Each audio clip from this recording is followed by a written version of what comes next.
Hey, it's Adam here, and you're watching The Culture Hack, where we're talking about how to create engaged workspaces that unlock the potential of your teams and drive your business forward in ways you've never seen. So stay tuned. Hello, and welcome to another episode of The Culture Hack. I am here today with a real live psychology expert. I have Gemma Stone with me. She's an expert in all things organizational psychology, and it's super exciting to have you on here. Thanks, Gemma, for coming. My pleasure, Adam. I'm totally delighted to be here. I can't wait to chat more about business, culture, and whatever it is that's on your heart and mind today. Okay, fantastic. And I'm sure you've read each and every one of those books behind you, and that is an impressive collection. Thank you. Yes. Nicely done. So first, tell us a little about yourself. What does it mean to be an expert in psychology in this topic? Oh my goodness. Well, my story goes back pretty much the day I was born. I was obsessed with psychology from when I was a pretty young child. I was always fascinated by how humans worked and why they worked. And so through the course of my life, I ended up getting a couple degrees in psychology and probably 24 postgraduate certifications. And slowly I started to see that, well, we spend a lot of time at work. And a lot of the reasons that people were coming to me was because they were struggling with their feelings at work, their mindset, their mental health, feeling like they weren't sure if they were doing the work that they were loving, or maybe they were doing work that they love, but it felt like the organization or the culture wasn't supporting their well-being. And so from there, I dove into figuring out, well, how do we make organizations that are really mentally strong and mentally well so that people can thrive? So from there, I've been working with organizations from nonprofits to universities, working with a lot of corporations, trying to figure out how do we help create a culture where people are mentally wealthy. And that's the focus of my work now. Okay, amazing. I've got so many questions. That is excellent. Okay, so that's really cool. We're talking about what makes people thrive and what makes them want to be at work, because we all have to go to work. We spend all that time there, but I think we're starting to wonder about things like why we're going to this specific workspace as opposed to doing something different, and why should I listen to you, and do I resonate? So, but I'm really interested to hear from your perspective. You've kind of talked to a lot of people that have struggled through this.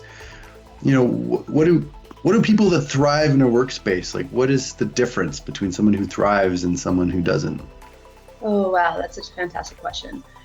And it's a very big question. I think one of the primary things that allows people to thrive are whether or not they are experiencing a psychological match for thriving.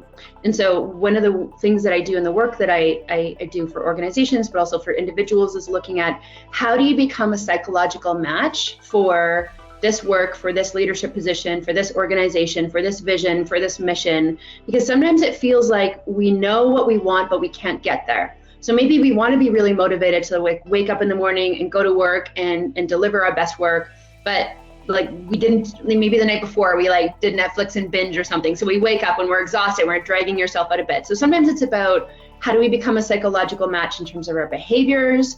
Maybe there's something we really want to do in the world. I remember once upon a time when I wanted to feel more comfortable on stage, I thought it would be a good idea to go and take a stand-up comedy training. And I was like, there's a part of me that didn't want to do that, but I knew that if I did it, I would start to feel more comfortable in awkward situations on stage. So putting myself in that position where I would become a psychological match for somebody who's a little bit more comfortable speaking impromptu. Or sometimes it's like a leader who feels like they're not yet a psychological match for creating harmonious relationships. So maybe they're recognizing, with my kids, with my friends, with my teammates, with my colleagues, with my leadership, I'm noticing there's a similar pattern. Maybe they're all saying that I'm a type A, I'm grinding and I'm pushing them too hard, or I'm a perfectionist, and they start to get this message over and over and over again. And it's hard because sometimes everybody is a pretty smart, sophisticated human that I work with, but there is this feeling of, I know I want things to be better. I kind of even have a sense of how they could be better, but I don't know how to get there. And it feels like they're fighting themselves. So for people who love going to work, love the work they do, love the mission that they're on, usually it's that we can help them overcome psychological struggles, whether that's imposter syndrome or self-sabotage, and help them build psychological strengths so that they can be a match for that work, that life, that business, that leadership, whatever it is that they're craving. Interesting. So somebody that is engaged and thriving, not only because of the work they're doing, but because of the space that is created, they're actually pushing their own personal boundaries at the same time, right? Yes. Interesting.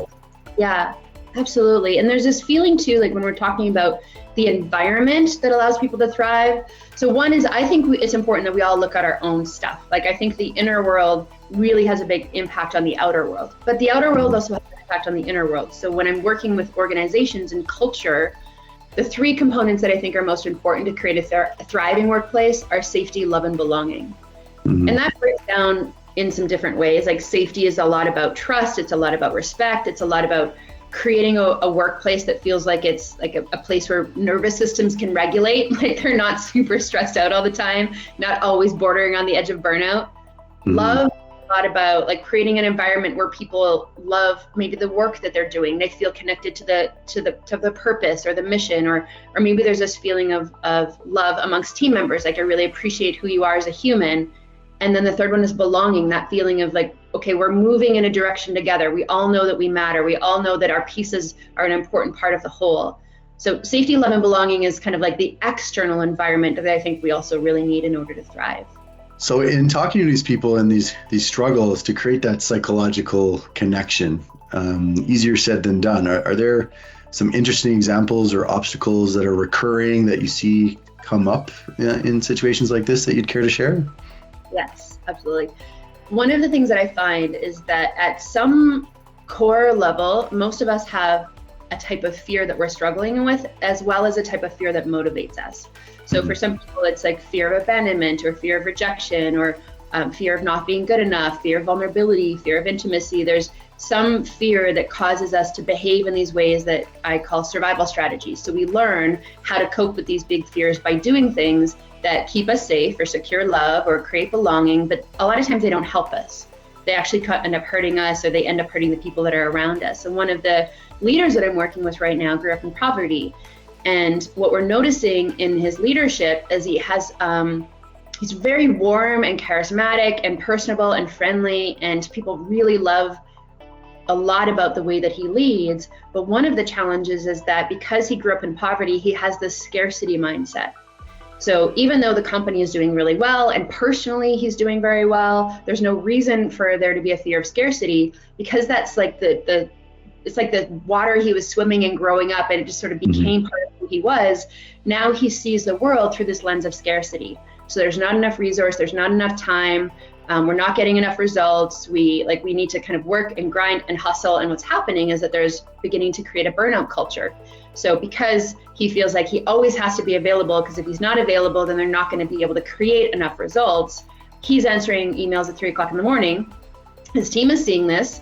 And even though he tells his team not to do this, it's like the kind of do as I say, not as I do. It sets the culture where everybody is trying to like work and hustle and grind 24/7, because now there's this like scarcity culture in the organization.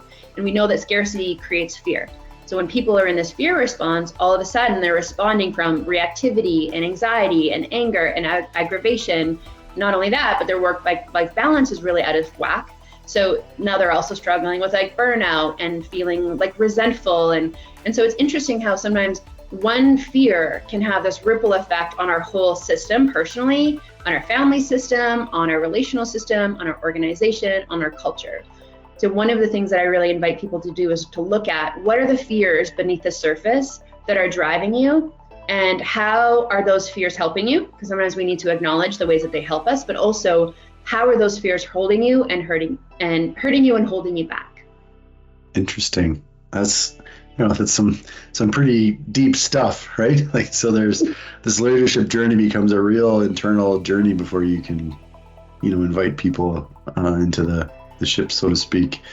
So what do you see as the future? Companies, I think now are starting to talk a little bit more about the ROI of engagement, that it's important to create this psychological link, that it does lead to higher productivity and lower turnover. We've got AI popping up like crazy. Like we've got, this adoption of new technology is just accelerating. What do you see as the future of working to keep that psychological connection or continue to create it in new and exciting ways? I think it's really about embracing the ways that technology can take care of some of the jobs for us, as well as acknowledging and celebrating that there are some human components that technology just can't handle for us. So really developing human skills and protecting human strengths. So for me, that's all about psychology. That's a lot about helping individuals, but also helping workplaces to become what I call mentally wealthy, feeling like our minds and our brains are our biggest assets and allies. Like, how can we really strengthen our sense of human, or like our humanness that's here, while appreciating the ways that technology also makes our lives easier, better, faster, more efficient. So a lot of this for me looks like, how do we help individuals, leaders, and organizations as a whole focus on building their EQ? So their emotional intelligence is really interesting. Emotional intelligence is actually a better predictor of financial success personally, but also professionally and also organizationally than IQ. So it doesn't, like, your skills matter and your intelligence matters to a certain degree, but once you have that base level, the biggest predictor of financial success is your EQ. So I think really what we're looking at is helping organizations, leaders, and the workforce develop a higher level of IQ so that they can continue to build those psychological strengths, overcome those psychological struggles, and really allow the human element of work to thrive. I love that. I love what a way to cap this all off. So you're humanizing workforce, individuals, leaders, and then the overall organization in general, kind of in all facets in terms of their emotional intelligence. That is, that's the secret sauce. I love it. Thank you.